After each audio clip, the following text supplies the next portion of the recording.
I just wanted to pop in here this morning on Christmas Day to wish all of our loyal viewers a Merry Christmas. And of course, I'm going to say Happy New Year, but I may pop in again in the new year. I'm cooking up a big dinner today for our family. We got a big turkey and our Jigs dinner. I'm going to open up the oven and show you my turkey.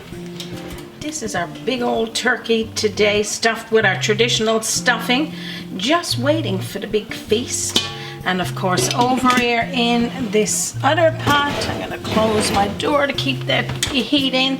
And over here in this pot, I will show you. Over here in this pot, of course, is our cabbage, turnip. I'm going to put in some freshly grown carrot from my brother-in-law's garden and some potatoes. We got a blueberry duff over there and some caramel sauce. Now, how good is that today?